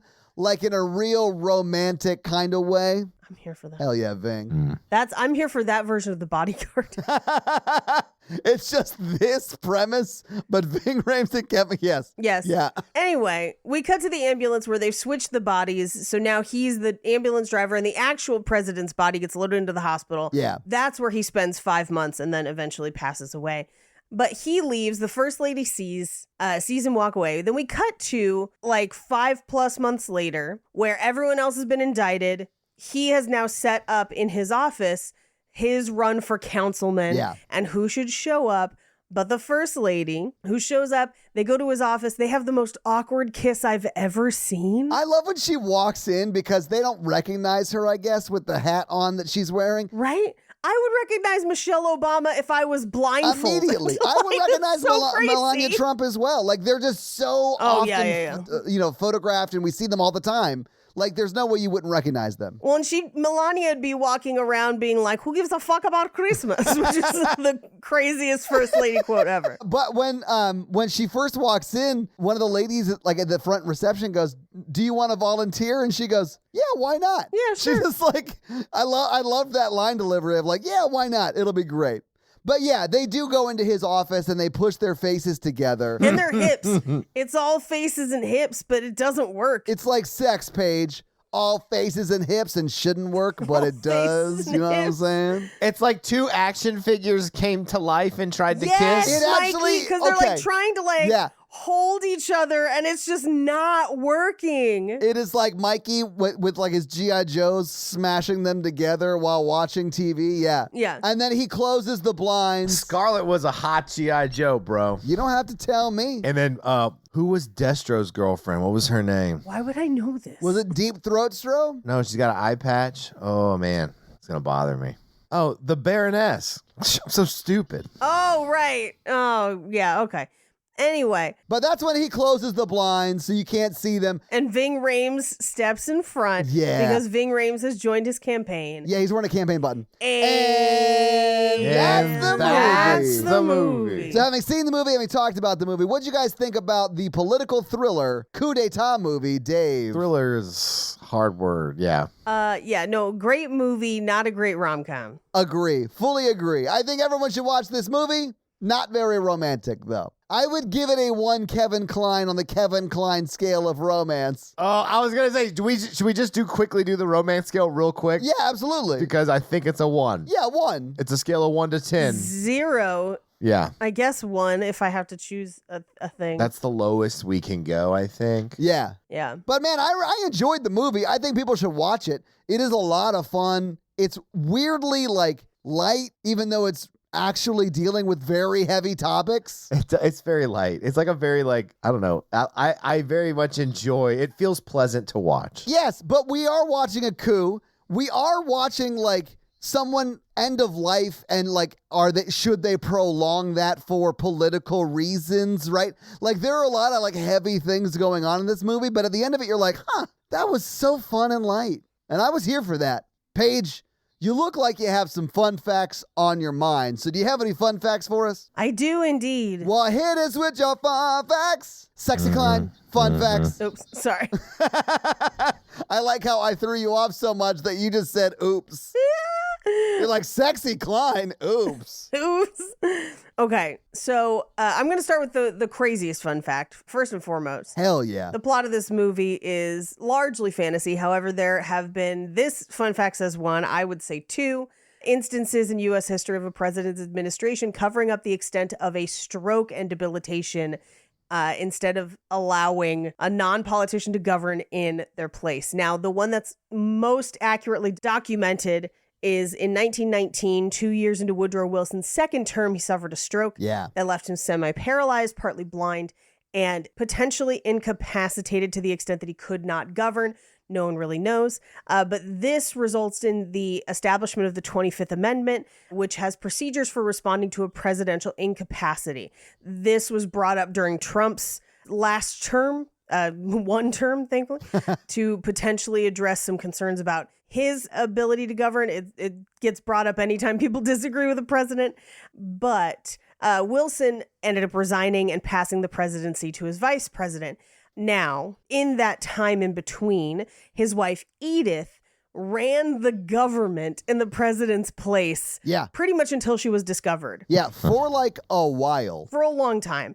Now, technically, officially, that's the only time that has happened. However, there are many, many, many accounts that would suggest that the same thing happened to President Ronald Reagan. Yeah. And that Nancy ran the government for a huge portion of time while concealing the extent of Reagan's incapacitation. And for his, it wasn't so much a stroke as much as dementia and Alzheimer's. So it has happened at least once, probably twice, potentially more. Who's to say? This is why we shouldn't elect very old people to such high office. Well, and here's the thing, and I think this movie actually does a good thing of like, an aneurysm can happen to anybody at any age, Yeah. right? So it could be anybody. But obviously, the older you get, the more likely an incapacitation in many different forms is to happen. But that's why we have the 25th Amendment, but it doesn't account for people lying and hiding things. So, Right. Yeah. yeah. The set for the Oval Office has actually been reused more than 25 times since this movie was made. I'm not at all surprised. Was it made for this movie? Initially, it was made for this movie, but it has also been in Pelican Brief, Hot Shots Part 2, Heck yeah. Oh, yeah. Clear and Present Danger, and Absolute Power, and multiples after that. Nice. So, yeah. Both President Clinton and President Obama were big fans of this movie. I bet they were, right? I bet they were. Bill Clinton had screenwriter Gary Ross. Sued?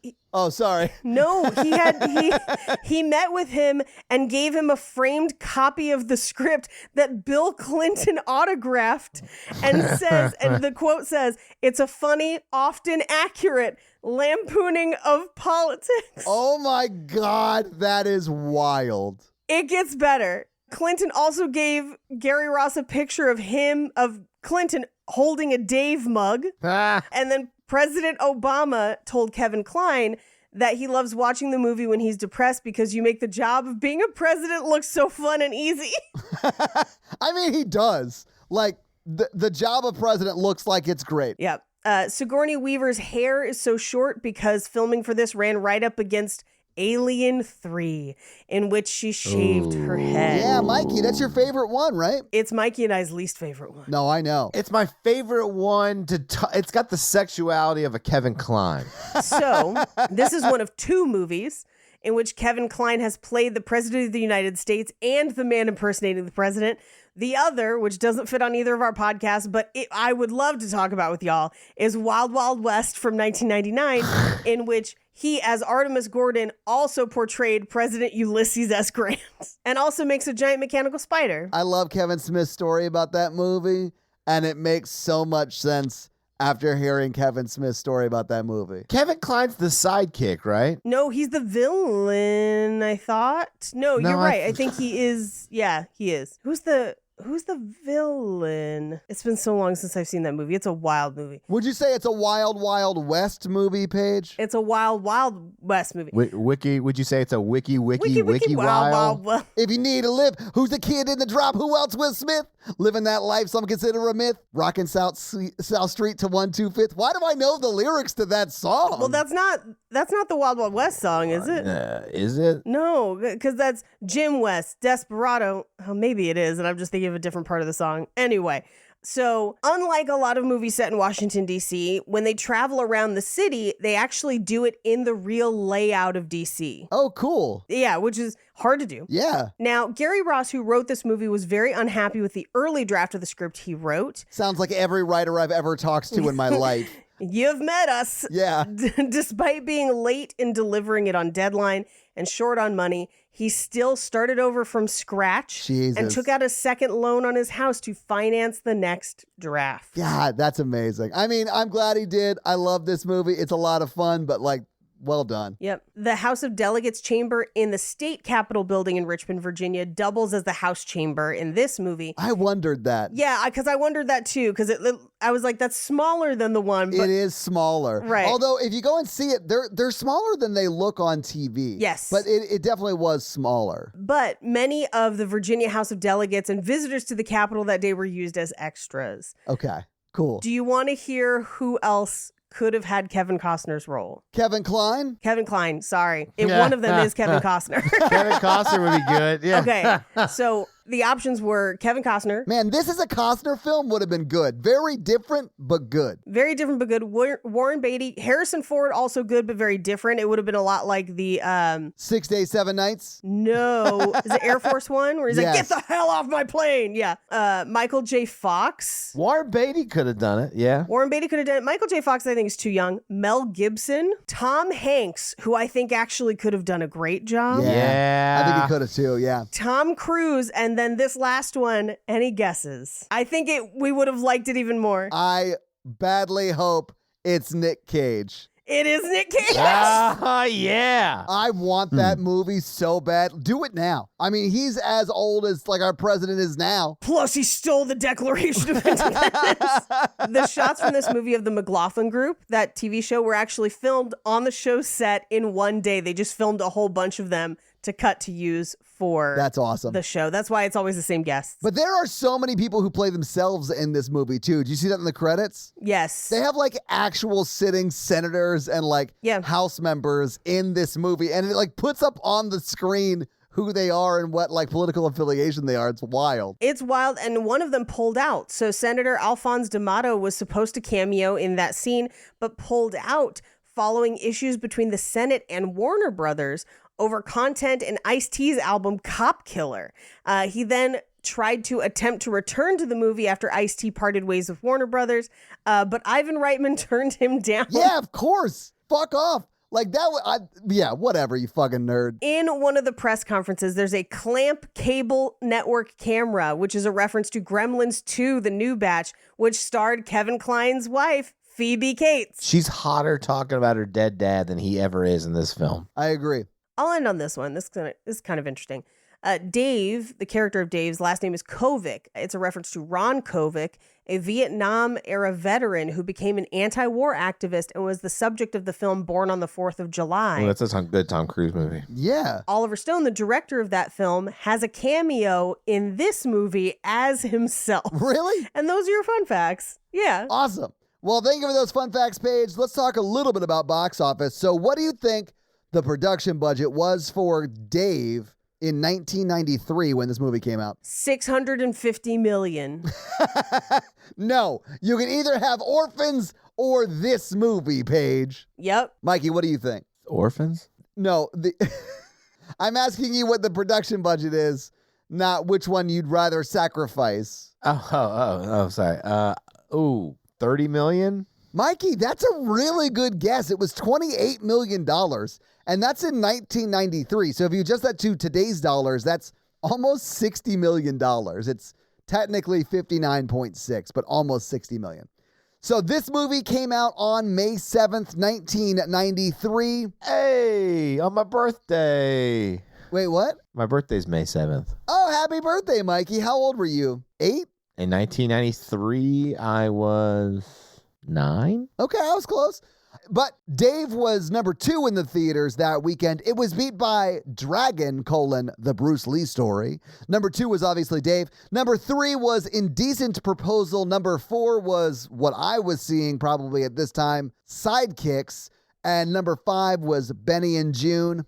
What do you think Dave made in its opening weekend, guys? $12 million. Okay. 8. Mikey, you're very close. It was $7.3 million. Now, I did say it was number 2 in its first week, but it was number 1 in its second week. It bumped above Dragon, the Bruce Lee story, in its second week. But it was in theaters for a total of 8 weeks. It was in the top 5 until its 7th week. And then in the 8th week, it fell to 10th and then was out of the theaters after that. But what do you think Dave made in its box office run? And I'll say worldwide because it did not get an international release. 65. 72. Mikey, you're very close again. It was $63.2 million. Nailing it today. But if you adjust for inflation, that is $134.7 million today. And that's your box office. So we've already done the romance scale. Do you guys think Kevin Kline and Sigourney Weaver in this movie are still together? Yes, but she's just his campaign manager. It's not anything romantic. Or she's using him so she can run for office. Ooh, would watch that political thriller. But no, I don't think they're still together, but largely because I don't think Kevin Kline's interested in things sexual in nature. Mikey, do you want to weigh in on whether you think they're still together or not? Yeah, I think they're probably still together. Okay. All right. They're figuring it out. I think it's weird enough where they just like, I don't think he wins his election, but I think he builds his scale model of the town in their attic after they've like moved out to the country or whatever. Yeah, absolutely. I hate how much that checks out. I guess we already did the romance scale. We already did that. So this week, I made you guys watch Dave. Paige, I believe it's your turn next week. I have 2 choices. Now, first of all, because we will be mid-November at that point, Yeah, it's holiday season. for sure. We have 2 Christmas films, and I'm going to let you guys choose. One is a bonkers one that we talked about doing it last year, and we ran out of weeks at Christmas, and we didn't get to do it. Okay. The other one is a sequel to one of my favorite Christmas movies that we did last year that we had a blast talking about because it made no fucking sense. Which one do we want? Obviously, the second one. That sounds amazing. Yeah, we're doing Christmas movies from now on. It is Christmas movies. I will say the first one is potentially crazier. What? They're both crazy. I'm still going to go with option 2. Mikey, what do you go with? I'm going to leave it to dealer's choice, you know? I mean, it is Paige's pick. Paige, maybe you should just pick. Fine. I'm going to go with the crazier choice and pick Holiday and Handcuffs. Hell yes. I remember us talking about this. I cannot wait. Yes, Paige. I love Holiday and Handcuffs. So the other choice, if you were wondering if either of you want to pick it as we go, was Princess Switch 2 Switched Again. I don't even remember doing Princess Switch. You don't remember Andrea and I talking about how she literally couldn't assemble a cake, right? Oh, yeah, I it do was remember that. Yeah. Anyway, Holiday and Handcuffs. Melissa Joan Hart, Nashville native, or not native, but she lives here. I did not forget about Queen Latifah. I want her to have her own month that's not just relegated to Christmas because she only has a handful of Christmas movies. They're not all streaming. So Queen will have her own month at a later date. Yeah. Yeah, I might have to table Nick Cage for holiday movies. Yeah, I'm going to have to table Kevin Kline, so that's fine. A table is... I wish you guys could have seen Paige's face when I said that. A table has the approximate sexual energy of Kevin Kline. Oh, it's perfect. That's exactly what I wanted. I also thought about picking Last Christmas, which is the one that came out a couple years ago with Khaleesi in it. So we should probably do that one this year at some point too. And we got to do Santa Boot Camp. But for now, Holiday and Handcuffs. Yeah. Mario Lopez gets kidnapped. It's 2 hours long. I'm sorry. Worth it. It is worth it. I can recite the whole plot. My family has it on DVD. It's terrible. All right. So, yeah, guys, if you like this power throuple that we have here on this podcast, make sure to check out our other podcast, The Horror Virgin. And that is the only other podcast that Mikey and I are on. But Paige gets around, and she is on 2 other podcasts, Black Card Rehab and Cult Podcast. So guys, definitely check out those because they're amazing. If you want to follow us on social, we are at Romancing the Pod Show. Yes. On Instagram, and we are at something else on Twitter who I just have never taken the time to learn it. It's just Romancing Pod Show because they have a character limit and it's show SHO like Showtime. So guys, check that out as well. And if you want to follow us all individually, Paige is at Rampage Wesley everywhere, including TikTok. except for Twitter, where she is at Paige Wesley. Mikey is at M Randolph24, and I am at Todd J Awesome everywhere. And guys, we got a P.O. box. So if you want to send us some love letters or whatever you might send to a P.O. box, it's actually not a P.O. box. It's like a regular street address. It's pretty awesome. It's 6688 Nolensville Road, number 108-34, Brentwood, Tennessee 37027. So send us some stuff. Yeah. That's going to be it for us, you guys. I'm Paige. I'm Mikey. And I'm Todd. And you complete us. To completion. This is when I normally would say like some scuzzy line, but, you know, I do model trains for Kevin Kline off episodes.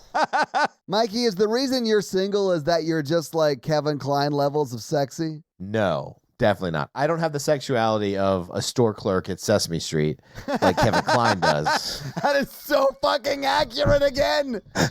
All right, we'll see you next week. Bye. All right.